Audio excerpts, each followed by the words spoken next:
I'll be telling you about joint work with Abia Ahmadian, Philippe Rincon, and Cynthia Vincent. So they're all here. The paper is on the archive. So yeah, so my collaborators or anybody, if you see any mistake, feel free to interrupt me and correct it or ask any questions at any time. Yeah, and also I'd like to advertise that Abia is on the job market looking for a tenure track position. So if you're interested, I mean, it's really good. So please make sure to talk to her during this week. All right, so I'll start out pretty slowly. I'll remind you this, what positive definite matrices are, and then what we know about principal minors, and then we'll move on to the tropical one. Right, so here's a quick review. Recall that a symmetric matrix or a Hermitian, so a symmetric or Hermitian, symmetric over real number, or Hermitian,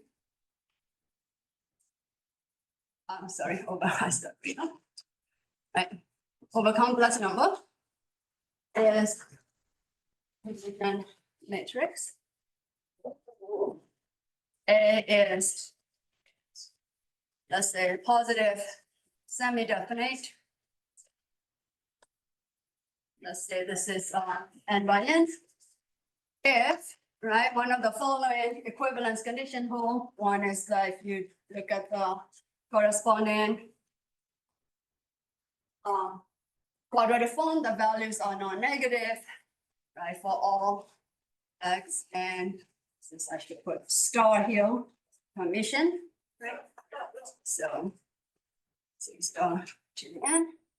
And it's equivalently also Hermitian matrices have real eigenvalues. So its eigenvalues are non-negative.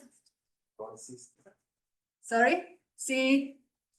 Sorry. C star. C. Oh, sorry. Yeah, why did I do that? Thank you.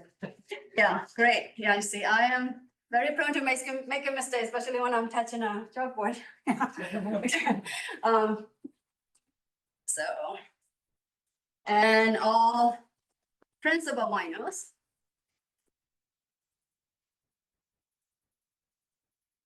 are non-negative. So by principal minor, I mean if you have a square matrix, and then if you choose some subset to pick out from the row, and you choose the same subset to pick out the column, right? And then you look at this submatrix that you get.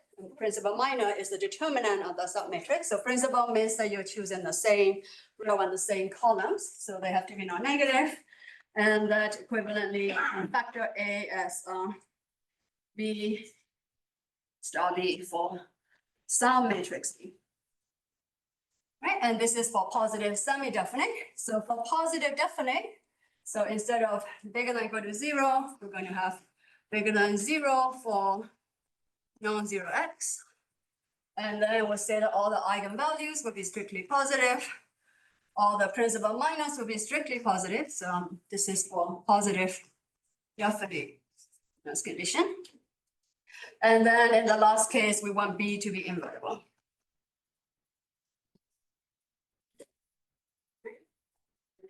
So if you have such a matrix, we're going to be interested in the sequence of principal minors. So you take, yeah, because we're going to tropicalize things, and like you saw in Chris's talk in the morning, so you want to sort of avoid the boundary, you want to avoid things becoming 0. We want to avoid principal minor becoming 0. So I'm going to restrict ourselves to positive definite matrices, right? So you can have the principal minor map. It's a map that takes, say, n by n positive definite matrix into the sequence of principal minor. So it's going to live in R to the 2 to the n, right? A matrix goes to a sequence of principal minor, so which I'm going to denote A sub s. This is principal minors, determinant of the submatrix where the rows and columns are indexed by s. Right? So we're going to say that when s is empty, it's going to be 1. Right. So that's the principal minor map. So maybe let me tell you first about some things that is known about them. So what is known about them? well, in general, even without the positive definite, you can imagine principal minor map for any kind of matrix, any kind of square matrix, right? So in matrix analysis, there's a well-known problem called principal minor assignment problem. So the question is, if you fix a nice family of matrices, and then the question is to characterize the image. What can you say about the images? What are the equations and inequalities? And also, if something is in the image, can you compute the pre-image? Right? Is the pre-image unique, etc. So I did a lot of work on that. Like in particular, Cynthia and Abia has done very interesting work in like non-positive definite but symmetric and skew symmetric cases. And Abia has her own work on like looking at the fibers of the principal minor map.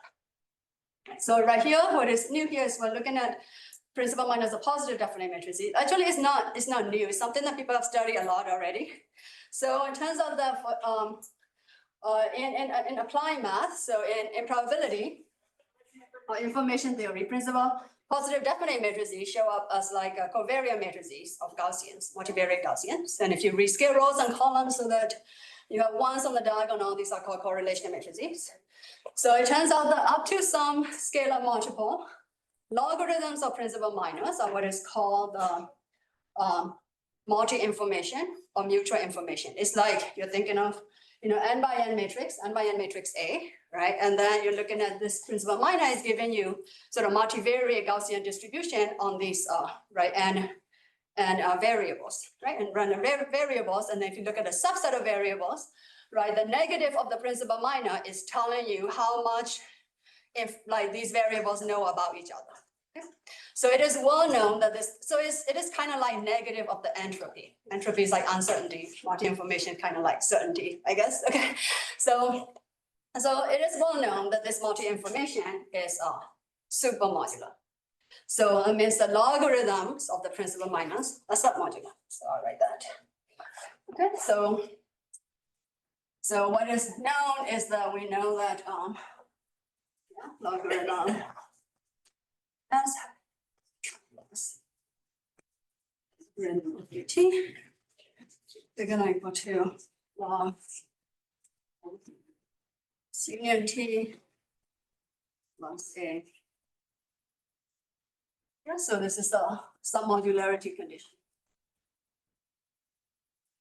Right? And also another thing that is true from just the definition is that the image of the principal minor map is a semi-algebraic subset. So it is defined by equations and inequalities, although we don't quite know what they are. You can, in theory, compute them using quantum eliminations. I don't know if my colleague too can do it. Yeah,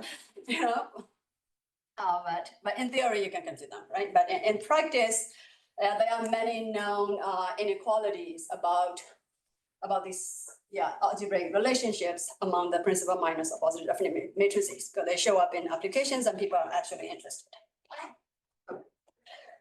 So now we're going to tropicalize the story, right? So we're going to look at the principal minor map, and then we're going to compose it with valuation. So instead of looking at real numbers, so go over there. So we can work the field of Poisson series in with real coefficients or Poisson series with complex coefficients. And then we'll say that a Poisson series are just formal power series and exponents are allowed to be arbitrary rational numbers. They can start from some negative numbers and go up. So it's our Poisson series.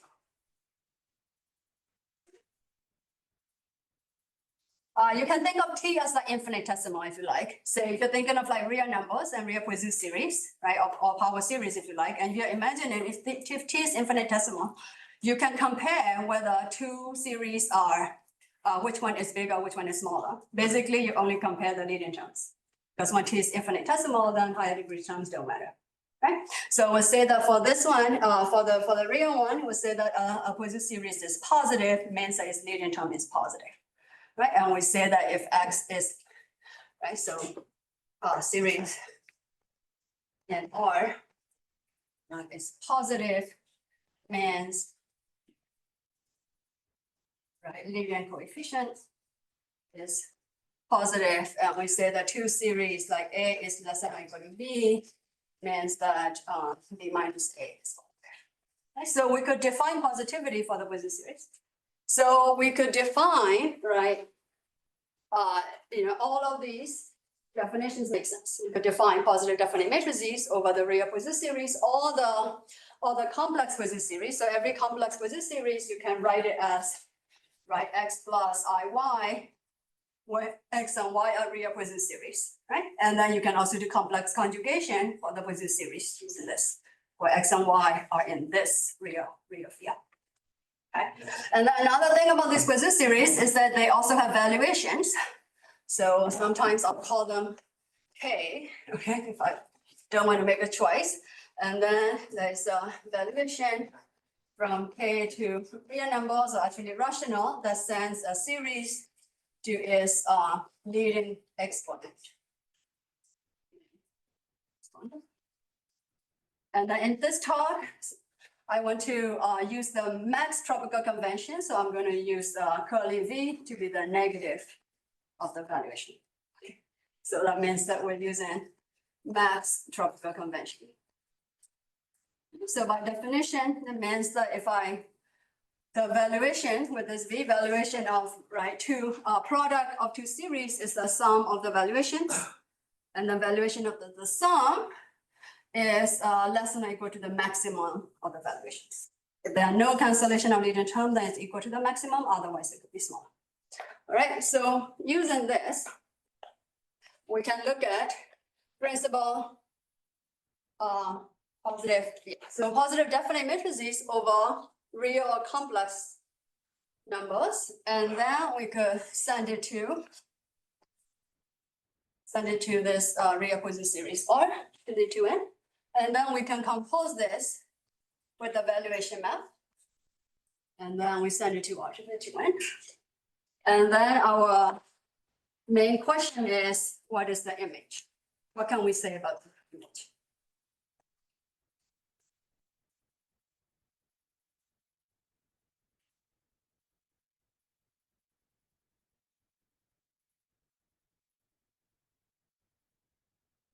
So, well, what do we know about the image? We started with semi-algebraic set, right? And then when we extended over to the, over to the real Poisson series. But if you look at, let's see, which one of these is given as a semi-algebraic description. For example, the principal minus, because I'm going to go 0, right? So this is like given us that, so these are like finitely many, right, polynomials in the entries of your matrix, and these equations don't have any valuations in them. Okay, so the semi-algebraic description over real or real Poisson series, they are exactly the same. And so in that case, it turns out that this image, which I'm going to call the closure of the image, is going to be called the tropicalization. It is going to be coincide with the log limit set. Okay, so what do we know about this image? We know that if you take the principal minus of the positive definite, either real or complex, right? And then if you take the closures, which is going to, by definition, this is the tropicalization. Okay, so this is equal to the log limit set that you saw earlier.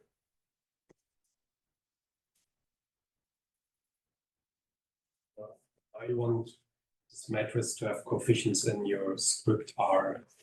Yes, so right here, yes, right, this one is over, yeah, so this one is over script R, yeah.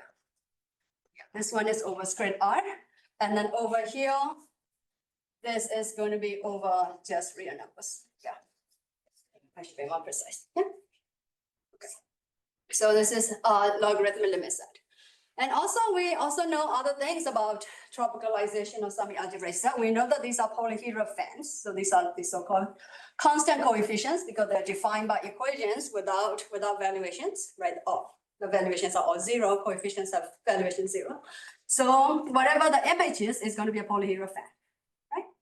And then you saw in Chris's talk earlier that for complex variety, the dimension is preserved, we can no longer say that for some algebraic set.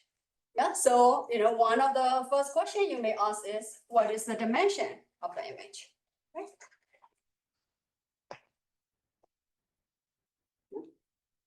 And I said earlier that, right, this principal minus, log principal minus submodular. So when you do this limit, they're still submodular. Okay, so they still live in the submodular cone.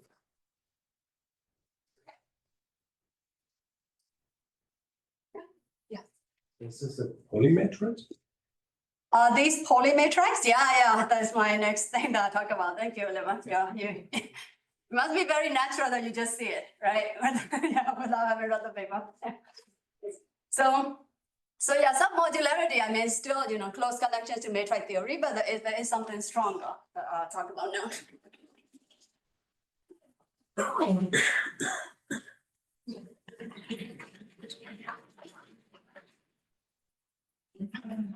Oh, I should put in a negative sign over here. Sorry about that. It's negative.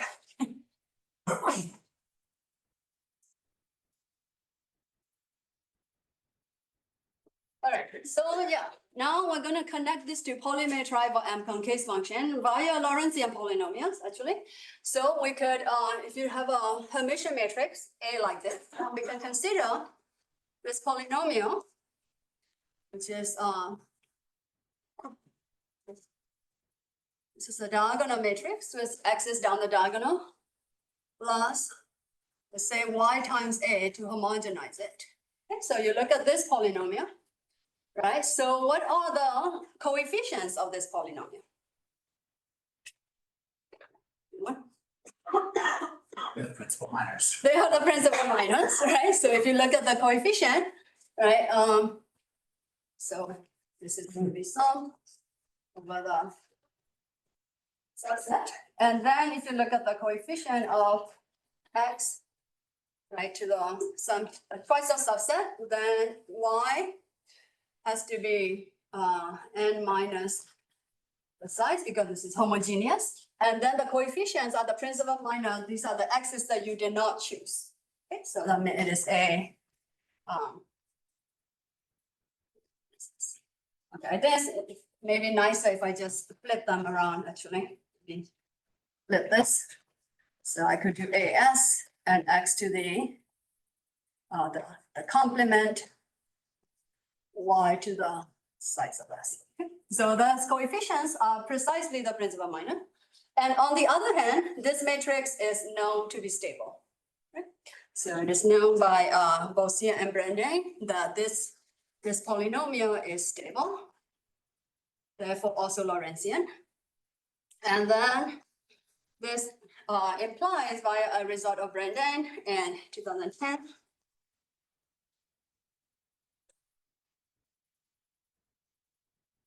That if you look at the valuations of the coefficients, so if you look at valuation of the coefficients, they form a evaluated polymetric or M-concave function. So it is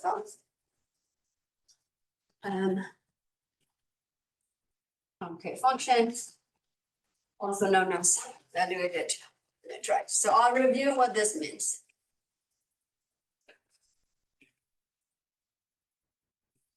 So when we started working on this project a few years ago, this was our starting point. So, so Cynthia is extremely familiar with this kind of thing. So she told us about it and she said, right, we have these, nice family of M-concave functions showing up from principal minors, right? So our question is there realizability, right? What does it even mean that, so M stands for, I should say M natural. Okay, function. So okay, M-concave functions are they were invented. I don't know, invented is the right word. Discovered they were invented by Kazuo Murata, and he said the M stands for matrices. They're very matroidal in nature. Okay, so I'll show you what this M-concavity means. So I'll just do Right, so the question is, we are getting some M-concave functions. So maybe the first question is, if you are really naive, I mean, we were pretty naive, right? I mean, the best thing you hope for is maybe we get all the M-concave function that way. Wouldn't that be nice, right? So we're trying to look into that. So yeah, so the summary is that yeah, principal minors are a subset of M-concave functions. And it is well known that the M-concave functions are a subset of submodular count, right? I mean, it is from dimension count, we know that we're not going to get all the submodular count. So submodular count is full dimensional in 2 to the n, right? Principal minor, they come from these, symmetry matrices. So it has dimension at most n plus 1 choose 2, right? So dimension is far from it. But M-concave function forms a lower dimensional subset of submodular count, right? If we were dreaming, maybe we could hope that maybe we got all of them. That is how we started. Okay, Victoria is like, no, yeah, how could they be so naive? Okay, right. Yeah. Okay. So I'll give you some equivalent way to think about M-concave functions now. Okay. So this is natural concavity. Here's a lemma or proposition for a function. Yeah. Because this is a conference for Matroid enthusiasts, so I am going into the details about these, M things. So, okay, a function from S from all the subsets of n's to real numbers. Okay. We have that the following are equivalent. One is that f is natural concave. What it means is that it satisfies the following equation. Following conditions. So here's the definition of M-concavity. So for all subsets S and T, and for all I, this is kind of like matrix exchange SEM. It's in S but not in T. We have either sub of T less than or equal to. If you take I away from S and put it into T, okay, either we have that, or there exists a J in T that is not in S that you can just trade. Okay, such that f of S plus S of T less than or equal to. Yeah, sorry, so you just swap I and J.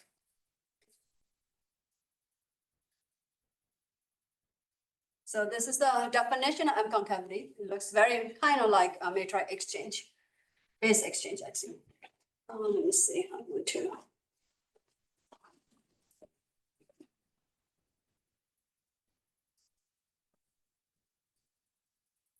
So that's another characterization that is equivalent is that is multi-symmetric lift.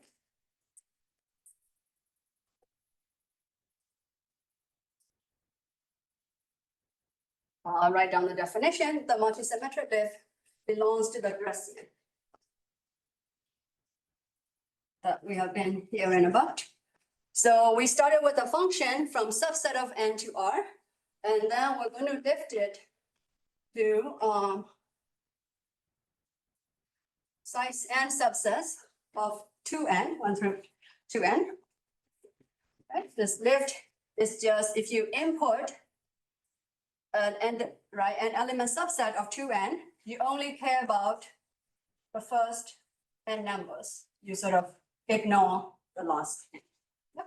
So this is a multi-symmetric lift. So you don't care how you just pad your, you just pad your set to be size n, and then it doesn't matter what you pad it with. Right? So it turns out that this multi-symmetric lift belongs to the Grassmannian. So that means that well, you saw Grassmannian yesterday. So that means it forms a evaluated matrix of rank n onto another subset.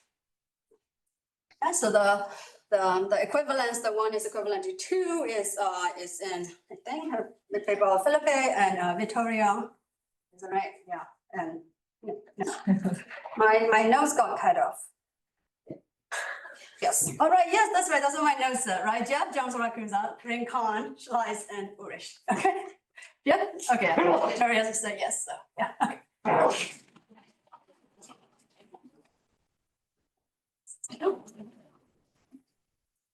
is more.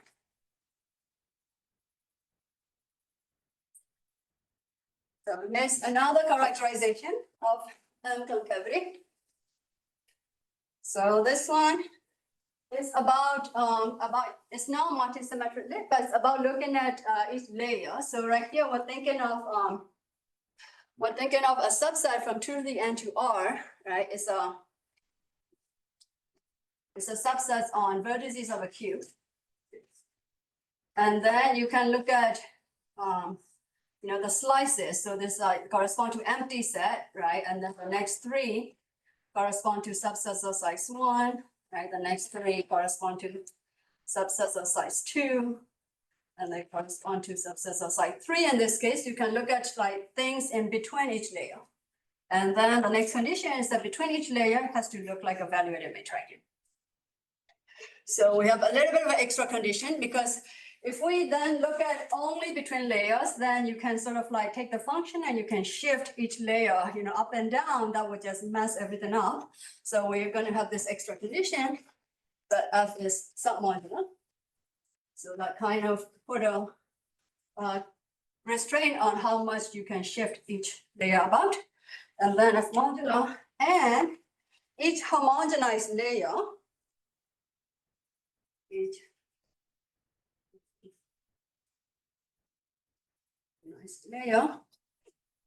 I'll write this down. It belongs to Grassmannian D plus 1,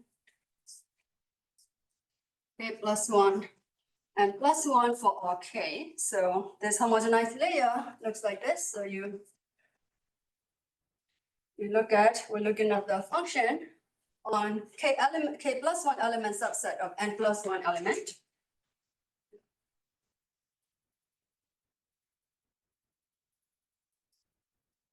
And then a set is sent to f of t if t is already a subset of n. That means that t doesn't contain n plus 1. Otherwise, you just throw out the n plus 1. Okay? So otherwise, you just throw away n plus 1. Yeah, so that means that we're restricting to 2 layers. So this is k and k plus 1 layer. And then this layer has to belong to this Rassian. So yeah, so this one, yeah, my notes got cut off, unfortunately, but this was known, and the equivalence between 1 and no is known in economics literature. Okay.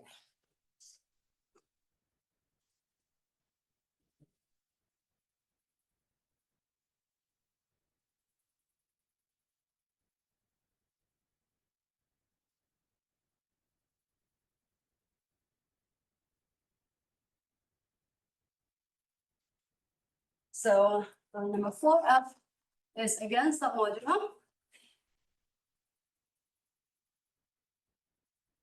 And belongs to the affine flag dressing. Belong to the affine flag dressing. Yeah, so this was studied by Brent, Yoder, and Zhang.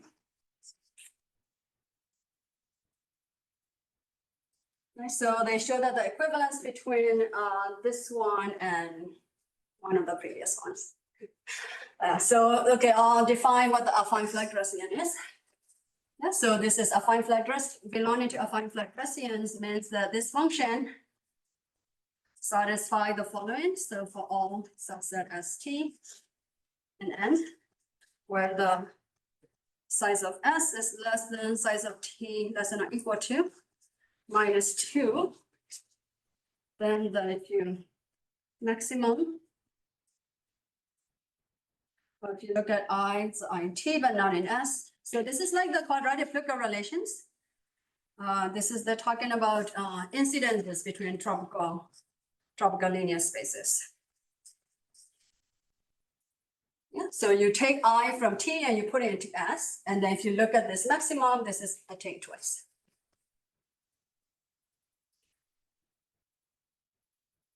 Okay, so if this is not less than or equal to, but it is equal, if the difference is exactly 2, then this is just the quadratic lookup relations that we have been looking at, right? Otherwise, this is telling us about incidences like containment between tropical linear spaces. So you should think of this as this affine flag. Grassmannian is a sequence of tropical linear spaces, a flag of tropical linear spaces.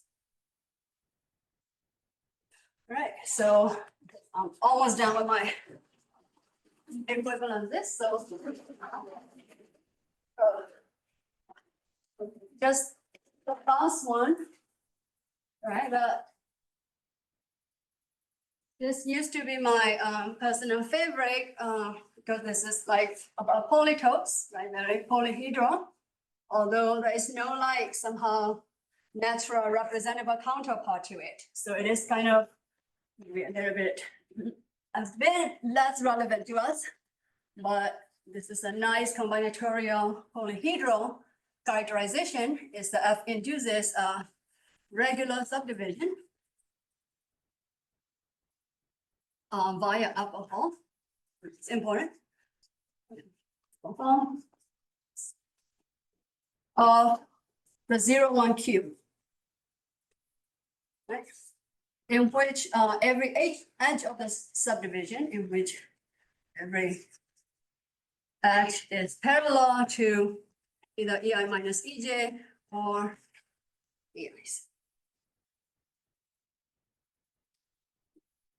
Yeah, so remember our question was that we have this nice family of M-concave functions appearing from the principal minus a positive definite matrices. We want to study representability, right?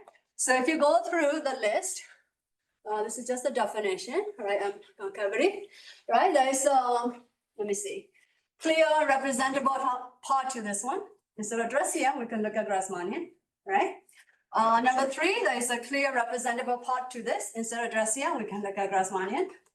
And over here too, right? So instead of looking at, you know, just a flag of abstract tropical linear spaces, we can take a tropical flag and, no, not tropical flag, an actual flag and tropicalize it, right? So 2, 3, and 4 has natural representability questions. And a priori, it's not clear that the representable counterparts are going to be equal, right? Representable part of 2 versus 3 versus 4. It's not clear that they're going to be equal. All right, any questions? So Yeah. if you would allow for minus or plus infinity, depending on the convention, to be like as a value, would that all the equivalences would be correct? If you allowed infinity right here, Yes. minus and then infinity. also in the other ones, yeah. Or would you then need some additional? So, okay. So 1 and 5, I would say yes. The other, I'm not super sure. What do my collaborators say? Yeah, I think 1 and 5 holds very nice. Yeah, it holds for, it doesn't even have to be 0, 1 cube. It could be any support. 1 and 5 is true. I don't know. I mean, okay, so for other support, would say that not only that every edge is this, but every cell doesn't have a hole. It's hole free. If it is hole free and every cell is generalized by matrohedral or polymatroid, then the 1 and 5 is true. And the other, the equivalence, yeah, these are, they seem so natural, but it's not so easy to prove any of them, really. Yeah. Yeah, that's a great question. It's not clear. Yeah, I mean, like the references that I mentioned, I don't think they work. I said that, yeah. 1 and 2 is, work of Victoria and Philippian collaborators. Right, 1 and 3 is from the econ. I think they only deal with this case, with a non-infinity case. Yeah, I don't know. The 3 and 4, I don't know. Chris, you're here, maybe. 3 and 4 is fine. It's fine. It's not any support, but like M-concave support. M-concave support. Okay, so yeah, maybe equivalence of 3 and 4. 3 and 4, yeah, for reasonable. For reasonable support. Yeah, Is okay. I think the same. You think the same is true? Yeah. Yeah. So this then the supports of these truncations are then again M-convex? Not only do they need to be matroids, but these matroids need to form a flat matrix. It's a little bit more than just individual slices. Maybe I ask after. Okay, all right, yeah, so yeah, in this paper, yeah, we will avoid the infinity. I mean, it would be natural to bring in the infinity or like allowing 0 in my principal minus, right? That would have been natural too. But like it gets a lot more technical and complicated. Okay. All right, now I will tell you the main theorem. Or maybe I should do a little example.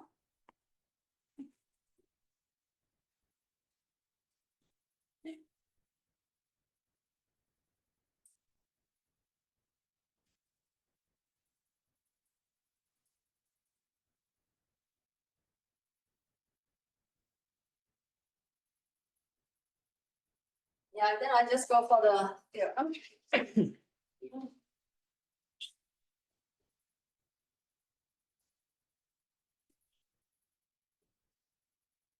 Main theorem.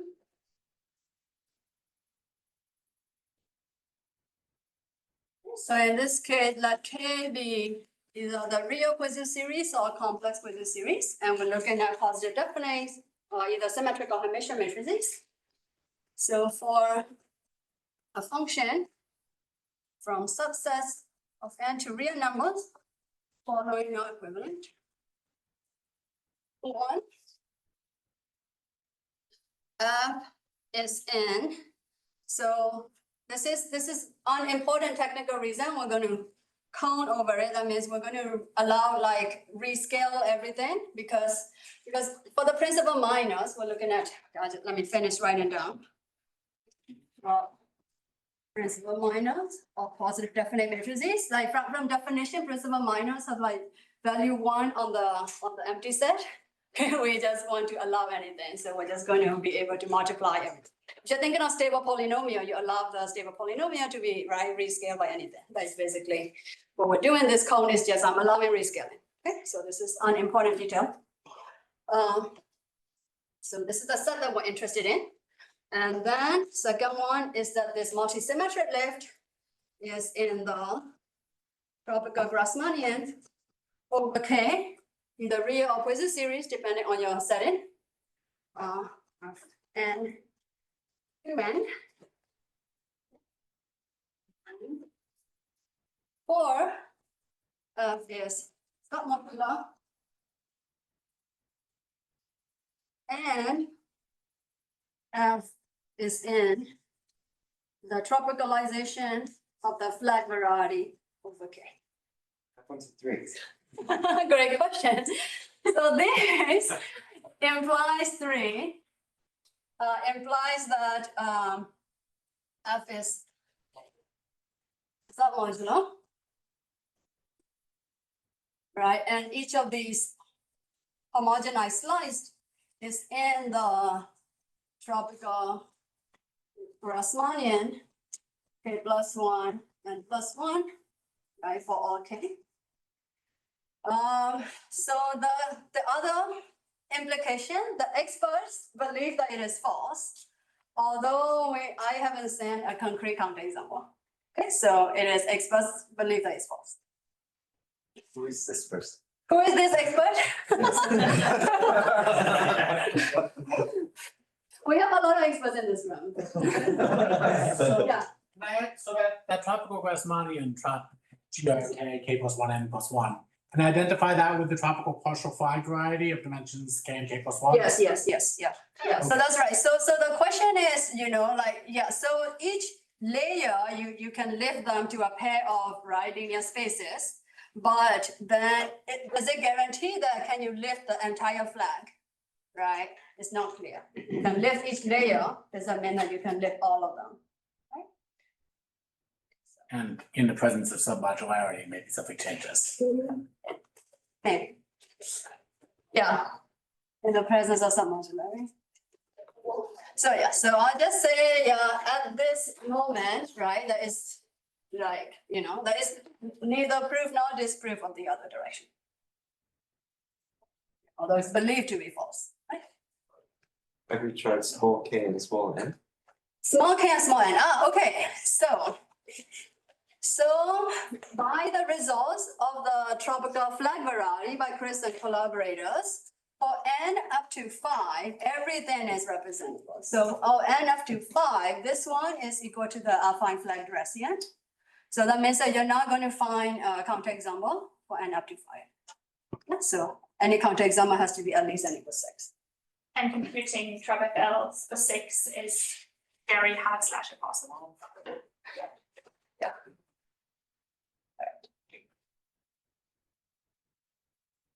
So this is our main theorem. So I'll talk about some consequences and maybe some steps in the proof. So yeah, as I already mentioned, this by the result on this tropical flag varieties, we know that representability. So some consequences.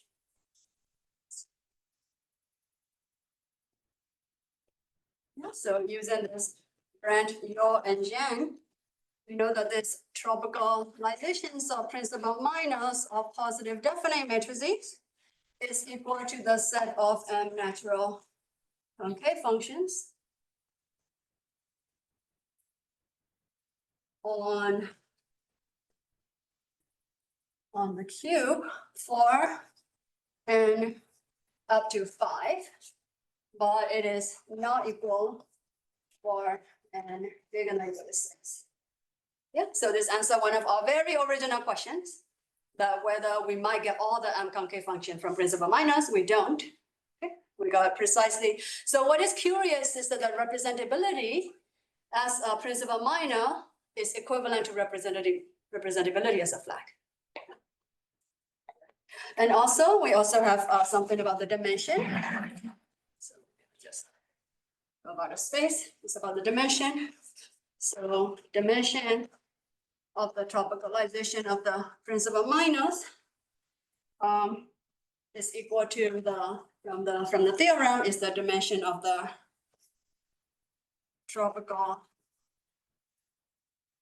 complete flag variety. Being in the submodular cone doesn't affect the dimension. Everything can be by linearity. You can put things in the submodular cone, so it doesn't matter. If K were the complex Poisson series, then by the structure theorem of tropical algebraic geometry, this will be equal to the dimension of the usual flag variety, right? Which will be equal to +1, choose 2 + 1 because of all the scalings, right? And it turns out that this is true even for the real Poisson series. So for complex, it's just a structure theorem. It's very easy. For the real Poisson series, it's trickier. So, but then luckily, John Borowski also already studied the non-negative part of the tropical flag variety and show that non-negative part has the full dimension. So that means that in particular, the negative part lives inside the real part. So the real part also has a full dimension. So this is using. How to spell? I'm sorry. Okay, is that right?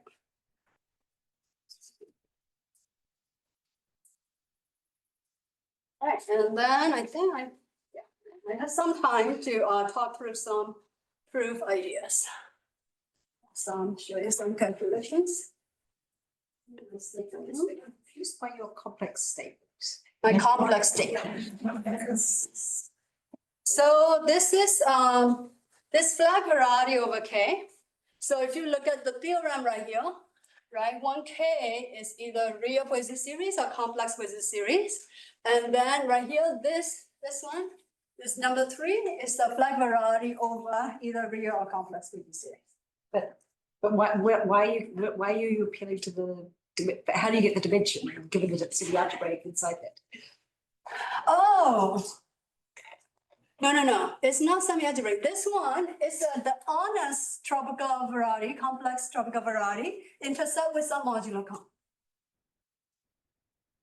This is like, if you believe in the theorem, right? The theorem is literally saying that our set is equal to some modular cone intersect with the complex tropical variety.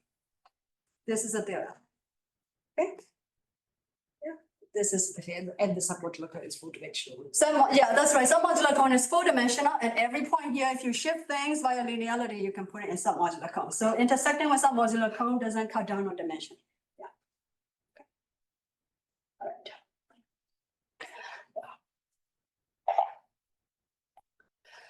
All right. All right. I don't know, I used though buying, but we had a semi-algebraic set that we tropicalize. Yes. So why, what's your? This is mystery, right? Yeah, I think, yeah, some other person I talked to have the same reaction. Yeah, you tropicalize a semi-algebraic set, and what you get looks like a tropical variety. Yeah, it is kind of magic, I mean, yeah. Can you explain the magic more? Okay, I will say some proof idea, yeah? Are you? Maybe it's, I probably got a different confusion. Okay. So some proof idea. It's the same for Lorentzian, of course. What is this? It's the same for Lorentzian polynomial. If you tropicalize it, you get M-convex functions, which is like a tropical, like. Yeah, right, satisfy these tropical equations, right? So it's the same idea, right? Although upstairs, they don't satisfy any equation. So after you tropicalize it, they satisfy tropical equations. Yeah, so thanks for the comment, yeah. So it's like Lorentzian. Okay, so let me go through. 1 implies 2, so we start with a positive definite matrix that looks like this. And B is n by n and invertible. Okay, and then now we apply Cauchy-Bonnet. So if you look at the principal minor, where the size of S is K, is you sum over, right, all the K subsets of B star, ST, and B. Yes, this is the very straightforward Cauchy-Bonnet. And then this one, is the, after I swap S and T, this is the complex conjugate. So it is B TS conjugate B TS, right? So these are complex business series right here, right? And then this one is positive. This one is real and positive. So this is strictly positive, right? So that means that there is no cancellation. So that means that what we're interested in is the valuation of AS is equal to the maximum over all the subsets T of, and then these one, they have the same valuation. So this is 2 times the valuation of ATS. Okay, so keep it there for now.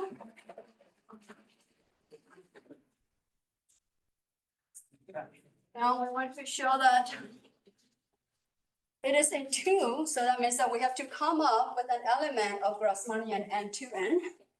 Right. With some generosity.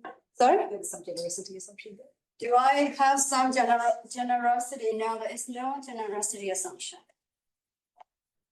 Well, okay, yes, we will have generosity in a to make it up. Yes, we are going to. Yes. Wait a second. Oh, no, it is equal. It is equal because these are positive. These are right complex conjugates.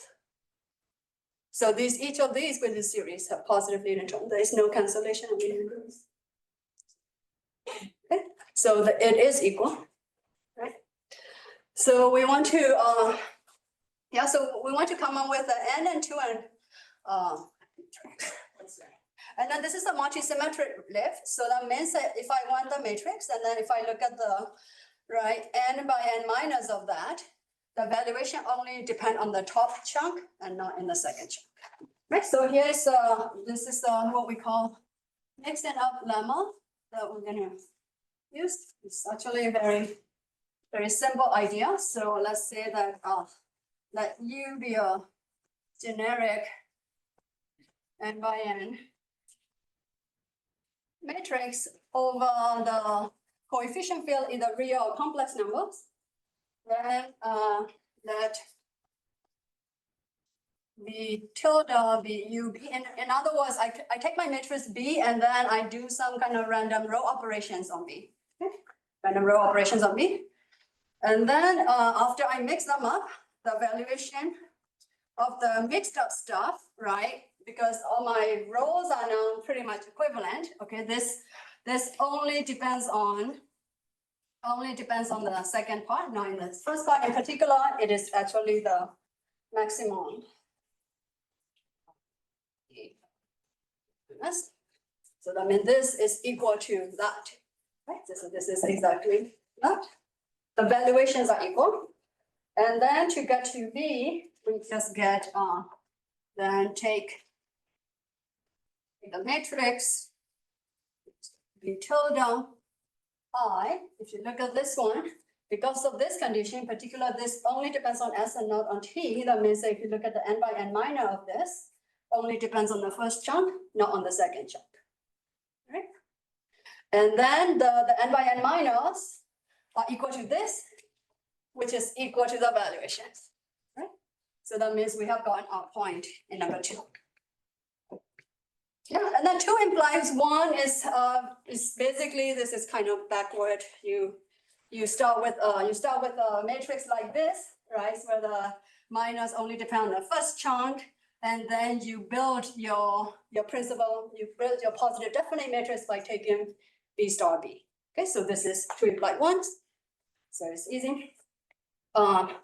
So 2 implies 4. So a cool thing about 2 implies 4 is that it holds over arbitrary field, arbitrary value field, with Sorry, Justin. sorry, yes, yes. In the second last equation on the right side, on the left, it looks like it depends on t, and on the right, it looks like it doesn't depend on t. Exactly, yes, it doesn't depend on T. After you mix them up, yeah. Oh, I see, okay. Yeah, because like for B tilde, yeah. So the intuition is that you take B and you scramble, right? You do the arbitrary row operations. So everything is mixed up and the valuation no longer depends on which rows you choose, only depends on which column you choose.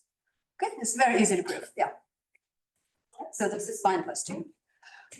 2 implies 4 is highly non-trivial. And then this also holds over not just the real Poisson complex Poisson series, but it depends on arbitrary value field with an infinite residue field, actually.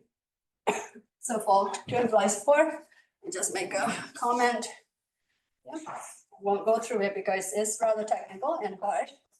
So for 2 implies 4, yeah. Let me see.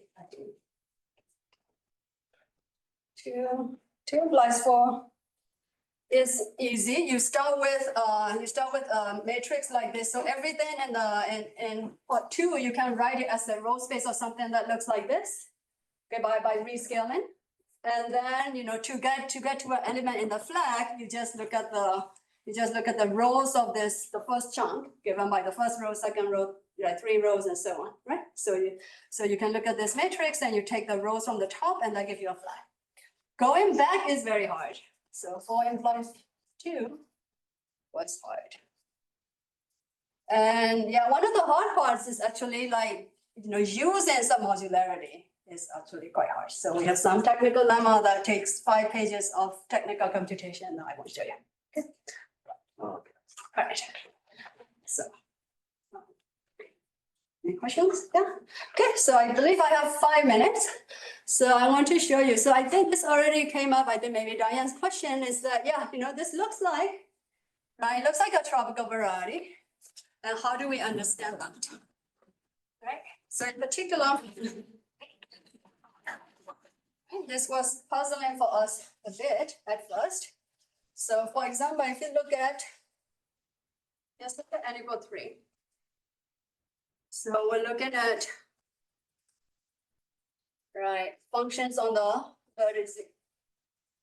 So this vertex of the cube, or rather, right, 1 by 1, and if you look at, what am I trying to say? Okay, if you look at this is a positive definite matrix, and then it's not easy to see. It's not hard to see that 1 by 1 and 2 by 2 minus are algebraically independent. Okay? Or algebraically independent, yeah, so they all have, they have the variable, and each 2 by 2 minor has sort of like their own variable that they could wiggle around, okay? Principle. Principle, thank you, yes, of course, yes. There are only 6 of them, okay? Those six numbers are algebraically independent. But if you look at this function of the Q, then we are sort of ignoring these two, right? We're only looking at, these 6 of them in the middle, right? And then the fact that this M-concavity said that, if you look at, this is an octahedron, right? This, wait a second. Yes. Sorry. Yes, it is an octahedron, yeah. Okay, I'm gonna get it tight. Okay, right, so if you, this 6 vertices form an octahedron, right? And then this M-concavity, so if you look at these, 3 diagonals of the octahedron, right? If you look at the sum of the values, maximum is attained twice, right? It's a tropical, Plücke condition, right? It's tropical equation, right? But the tropicalization, but their evaluation, right, satisfy a tropical equation. How do we explain this? So here the answer, I mean, the way to think about it is that because we are tropicalizing semi-algebraic set, the right things to look at are inequalities, not equations. So instead of looking for equations, we should be looking for inequality. Right here, equations do not exist, right? You will not find equations that tropicalize to this. So what we should do is, tropical condition is looks like this. I'll just write it down, right? We have A1 plus we have A2, 3. That's the maximum of this. And 3 plus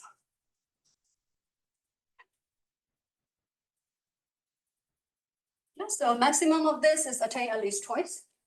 So in particular, this means that maximum of the first 2 is bigger than or equal to the last one, right? And symmetrically, there are 2 more things like this. Okay, so instead of lifting tropical equation, we're going to lift tropical inequalities, right? Last one is 1, 2, 3, and 1, 2. Thank you. 1, 2. Yeah, the other one is okay, right? Yeah, so we're going to lift tropical inequality.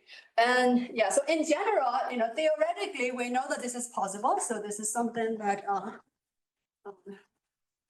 wrote down in my earlier paper with Philip Yale and Klaus Scheiderer. This is actually a very easy lemma, actually. That is that whenever you have a tropical inequality valid on the tropicalization, you can always lift it to an actual algebraic inequality valid on the thing upstairs. We know that it's always possible, but we have actually found a nice lift, and we prove that it is tight. So when we lift it, you can always assume that one of the coefficient is 1, right? So plus becomes times, and then you choose a parameter for the second coefficient. So in this case, A1, A2 times A13 is bigger than or equal to. Turns out that the number on the right-hand side that makes it tight is R of R plus 1, A3 times A2. And you can permute the coordinates, of course. And then, we show that this is valid for principal minors. And even more generally, this is valid for all the Lorentzian polynomials, the appropriate corresponding Lorentzian polynomial if you homogenize it. Right. So I think I'm going to stop here. Thank you.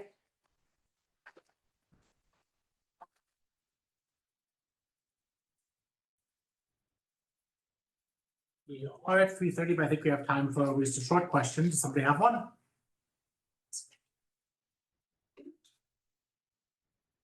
I have an ignorant question. Is there any connection with cluster algebra? Is there a connection with cluster?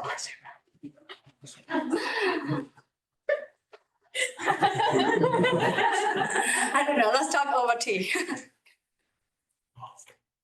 People who actually know what's going on here, should we be rushing people to tea, or should we take one more time? There is no rush. There's no rush. All right, then do we have more questions? Unless you're worried about cookies. I would rather hear more tropical geometry than get cookies. Could you explain more what this lifting lemma means? Oh, what lifting lemma means, Or, yeah. I mean, what's the conclusion? What is the conclusion? Oh, okay. So in this case, yeah, we don't even need the lifting lemma.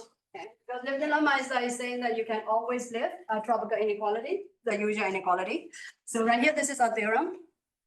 Is that if you have if A is positive definite, then this is true for all real number R.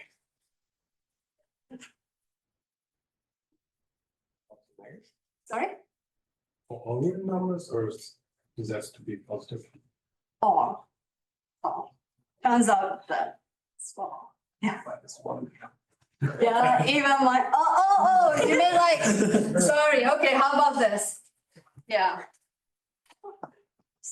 Okay. Okay, That's A1 on the. this is A1, thank you, yeah. Okay. But do you want to say how the inequalities would then turn up, like end up? Oh, okay, all right, so in general, yeah, maybe what you're asking is like, whenever you have a algebraic polynomial inequality, they always give tropical inequalities. Because, you know, this valuation with the max convention and everything is positive, so it respect, right, the valuation respect the inequalities. So whenever you have an unusual algebraic inequality like this, so that means that so the valuations, right, the maximum, the valuation of the left is bigger than or equal to valuation of the right. So algebraic inequality implies a tropical inequality. So here we're going back. Okay. I'm still confused about I mean, inequalities are weaker than the tropical equality, right? Oh, the three of them, right? So three of them together, then they are the same, right? So this one, and I just permute 1, 2, 3. All terms are equal. Sorry, if they're nearly equal but not equal. Then if you put the maximum one over here, right, then it will break the inequalities. So 3 of these inequality is equivalent to a single tropical equation, right? So instead of lifting a single tropical equation, we lift many tropical inequality. We just put one at a time to the right-hand side.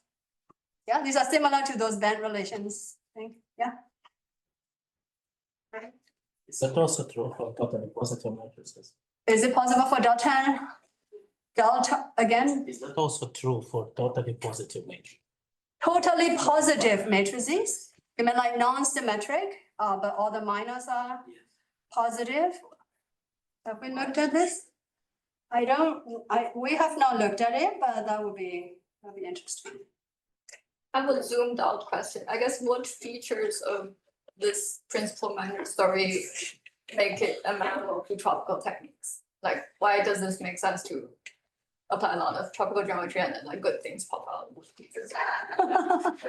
Yeah, our inspiration was Brandon's result that if you tropicalize stable polynomials, you get M-concave functions. I think I would say that was my personal, like starting point there, is that if you tropicalize stable polynomials, nice things pop out.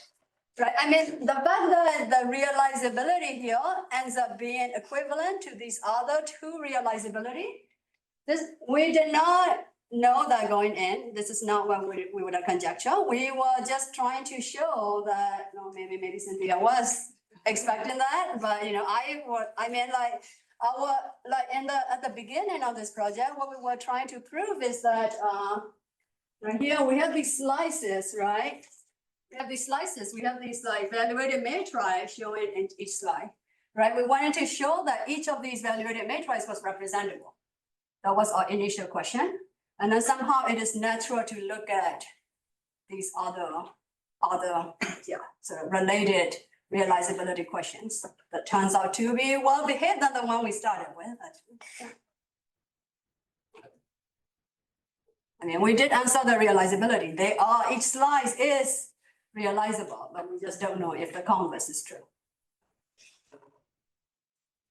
I think maybe I should advertise. I think Cynthia is talking about principal minus of skew symmetric matrices on Thursday.